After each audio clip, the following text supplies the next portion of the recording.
السلام علیکم ورحمۃ اللہ وبرکاتہ۔ ناظرین، آپ سب کیسے ہیں؟ امید کرتا ہوں کہ آپ سب خیریت سے ہوں گے۔ اللہ پاک کی بارگاہ میں دعا ہے مولا تبارک و تعالی آپ سب کو سلامت رکھے، آپ سب کی ساری پریشانیوں کو دور عطا فرمائے۔ تو ناظرین کرام، آج کی ویڈیو میں آپ کو تہجد کی نماز کا مکمل طریقہ اور تہجد کی نماز میں کون کون سی صورت پڑھیں گے تو ہمیں زیادہ فائدہ ہونے والا ہے۔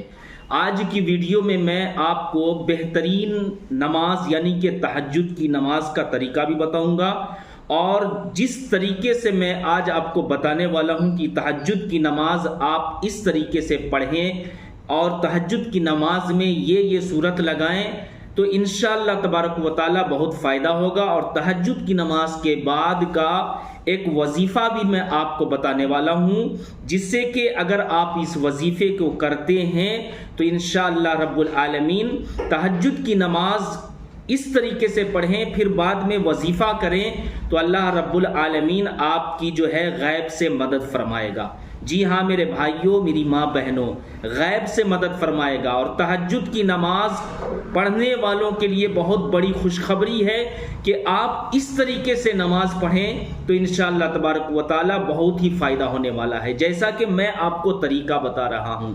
جی ہاں میرے بھائیوں، میری بہنوں، تو آپ سے میں گزارش کرتا ہوں کہ اس ویڈیو کو آپ پورا دیکھیں، اینڈ تک دیکھیں، اور ویڈیو جب آپ کو اچھا لگے تو اس ویڈیو کو آپ زیادہ سے زیادہ شیئر بھی کریں، اور ہمارے چینل میں اگر آپ نئے ہیں تو ہمارے چینل کو آپ ضرور سبسکرائب کریں۔ تو ناظرین کرام، آئیے میں آپ کو بتاتا ہوا چلوں کہ آپ کو کیا کرنا ہے، کس طریقے سے نماز پڑھنا ہے اور کس انداز میں آپ کو نماز پڑھنا ہے، اور نماز کے بعد میں کون سا وظیفہ کرنا ہے۔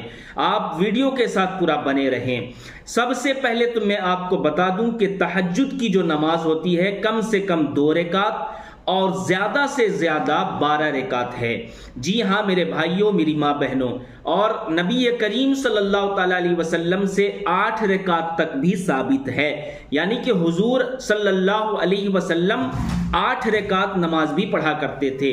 تو اب آپ سے میں گزارش کرتا ہوں کہ جتنا وقت آپ کے پاس ہے، اور تہجد کی نماز کا جو وقت ہے، فجر کا جو ٹائم شروع ہوتا ہے، یعنی فجر کا وقت جو شروع ہوتا ہے، اس سے پہلے آپ تہجد کی نماز ادا کر لیں، اور عشاء کی نماز پڑھنے کے بعد آپ تھوڑی دیر کے لیے سو جائیں، اور اس کے بعد اٹھ کر اگر آپ 9 بجے بھی اگر اٹھ جاتے ہیں، 8 بجے آپ نے عشاء کی نماز پڑھا، سو گئے، 9 بجے اٹھیں تو آپ کے لیے تہجد شروع ہو جاتا ہے، تہجد کی نماز آپ پڑھ سکتے ہیں۔ 10 بجے اٹھیں آپ تہجد کی نماز پڑھ سکتے ہیں، لیکن سب سے بہتر وقت وہ بزرگان دین فرماتے ہیں، اور یہ جو نماز ہے، یہ بزرگان دین اس نماز کی بہت قدر کیا کرتے تھے اور اس نماز کو پڑھا کرتے تھے۔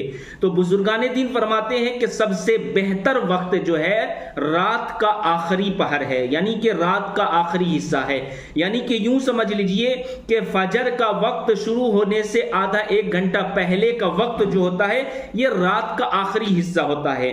آپ اگر اس وقت میں اٹھ کر نماز پڑھتے ہیں تو بہتر وقت ہے، اور تہجد کی نماز پڑھنے والوں کی دعا اللہ رب العالمین جلد سے جلد قبول فرماتا ہے۔ تہجد کی نماز پڑھنے والوں کو اللہ تبارک و تعالی اپنا نیک بندہ بنا لیتا ہے، یعنی اپنا محبوب بندہ بنا لیتا ہے۔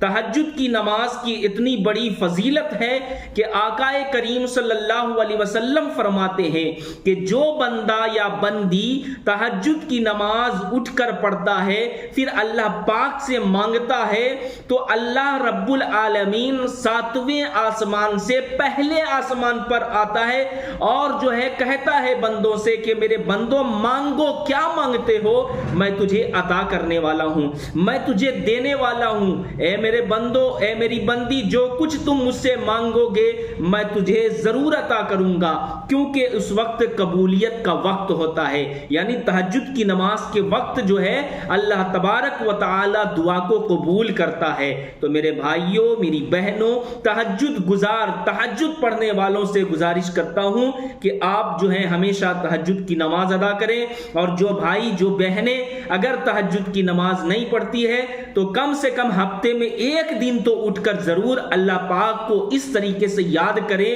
تہجد کی نماز میں تہجد کی نماز پڑھ کر یاد کریں، تو انشاءاللہ تبارک و تعالی آپ کی دعا اللہ رب العالمین قبول فرمائے گا۔ تو اب آئیے میں آپ کو بتاتا ہوا چلوں کہ آپ کو نماز کس طریقے سے پڑھنا ہے، کون سی سورت پڑھنی ہے۔ آپ غور سے سماعت فرمائیں اور اس ترتیب کے ساتھ آپ نماز پڑھیں گے، نماز کے بعد وظیفہ کریں گے تو مشکل سے مشکل کام اللہ تبارک و تعالی اس میں آسانی پیدا فرما دے گا، اور آپ کی نیک جائز مقاصد کو اللہ پورا فرمائے گا، آپ کی دعا کو قبول فرمائے گا۔ تو اب آئیے میں آپ کو آگے بتاتا ہوا چلوں کہ آپ جو ہے تہجد کی نماز میں اٹھیں، تہجد کی نماز میں اٹھ کر جو ہے آپ جا نماز وغیرہ بچھا لیں، وضو وغیرہ سے فارغ ہو کر جا نماز بچھا لیں، اچھی طریقے سے نیت کر لیں۔ نیت جو ہے دل کے ارادے کا نام ہے، یاد رکھ لیجئے، زبان سے کہتے ہیں تو بہتر ہے۔ کس طریقے سے نیت کریں گے؟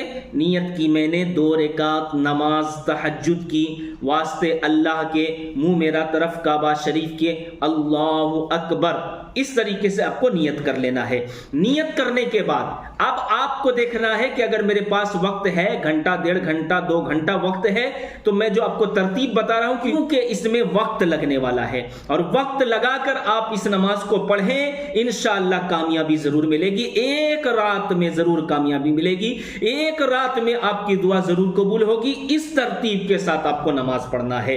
جی ہاں میرے بھائیوں میری بہنوں، تو نیت کرنے کے بعد جو ہے آپ کو کیا کرنا ہے؟ ثنا پڑھنا ہے۔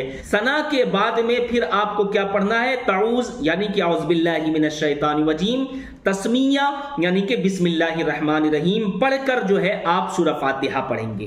ٹھیک ہے، آپ نے سورہ فاتحہ مکمل پڑھ لیا، پھر اس کے بعد جو ہے 12 رکعت جو تہجد کی نماز ہے تو 12 مرتبہ آپ کو سورہ اخلاص پڑھنا ہے پہلی رکعت میں۔ آپ اچھی طریقے سے سمجھ لیجئے، پہلی رکعت میں 12 مرتبہ آپ کو پڑھنا ہے، اور یہ نماز پوری آپ 12 رکعت ضرور پڑھیں، پوری تہجد کی نماز پڑھیں، وقت لگے گا، پوری تہجد کی نماز پڑھیں آپ، 12 رکعت زیادہ سے زیادہ ہے تو آپ پوری 12 رکعت پڑھیں۔ تو پہلی رکعت میں آپ کو 12 مرتبہ سورہ اخلاص پڑھنا ہے، یعنی کہ قل هو اللہ احد، پوری سورت مبارکہ آپ نے 12 بار پڑھ لیا۔ رکوع کیجئے، سجدہ کیجئے، پھر اس کے بعد جو ہے کھڑے ہو جائیے 2 سجدے سے فارغ ہونے کے بعد، پھر اس کے بعد اب آپ کو کیا کرنا ہے؟ اب آپ کو بسم اللہ الرحمن الرحیم پڑھ کر سورہ فاتحہ پڑھنا ہے۔ سورہ فاتحہ کے بعد جو ہے اب دوسری رکعت میں آپ کو 11 مرتبہ قل هو اللہ احد پڑھنا ہے۔ پہلی رکعت میں آپ نے 12 مرتبہ پڑھا، اب دوسری رکعت میں آپ کو 11 مرتبہ قل هو اللہ پڑھنا ہے۔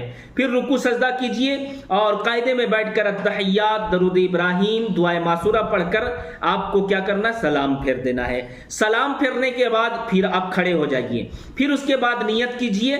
نیت جو میں نے پہلے آپ کو بتا دیا، نیت کیجئے۔ نیت کرنے کے بعد جو ہے آپ اسی ترتیب سے جو ہے آپ کو نماز پڑھنا ہے۔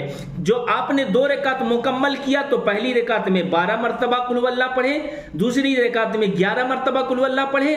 اب جو ہے اب 2 رکعت کے بعد جب پھر 2 رکعت کے لیے اب کھڑے ہو رہے ہیں، نیت کرنے کے بعد سورہ فاتحہ پڑھنے کے بعد جو ہے اب آپ کو 10 مرتبہ سورہ اخلاص پڑھنا ہے۔ ٹھیک ہے، پھر اس کے بعد میں اسی طریقے سے رکوع سجدے سے فارغ ہو کر پھر جو ہے کھڑے ہو جائیے، پھر دوسری رکعت میں اب آپ کو کتنا مرتبہ پڑھنا ہے سورہ اخلاص؟ 9 مرتبہ پڑھنا ہے، یعنی کہ 12 سے آپ کو شروع کرنا ہے، 12 کے بعد 11، 11 کے بعد میں 10، 10 کے بعد میں 9، 9 کے بعد میں 8، 8 کے بعد میں 7، 7 کے بعد 6، 6 کے بعد میں 5، 5 کے بعد 4، 4 کے بعد 3، 3 کے بعد 2، 2 کے بعد 1۔ تو 12 رکعت نماز میں اسی ترتیب کے ساتھ آپ کو سورہ اخلاص کی تلاوت کرنی ہے، سورہ اخلاص آپ کو پڑھنا ہے۔ پہلی رکعت میں 12، دوسری رکعت میں 11، پھر جو ہے پہلی رکعت میں 10، دوسری رکعت میں 9، پھر جو ہے پہلی رکعت میں 8، دوسری رکعت میں 7، اس طریقے سے آپ کو پڑھنا ہے۔ تو ناظرین آپ صحیح معنوں میں آپ اس ترتیب کے ساتھ آپ نماز پڑھیں، کیونکہ یہ بزرگان دین کا عمل کیا ہوا ہے۔ اگر آپ اس ترتیب سے نماز پڑھتے ہیں اور نماز سے فارغ ہونے کے بعد میں جو ہے پوری 12 رکعت نماز مکمل کرنے کے بعد اب آپ کو کیا کرنا ہے، 11 مرتبہ نبی رحمت صلی اللہ علیہ وسلم کی بارگاہ میں درود شریف کا نذرانہ پیش کریں، یعنی درود پاک پڑھیں۔ جو بھی درود پاک آپ کو یاد ہے آپ درود پاک پڑھ سکتے ہیں۔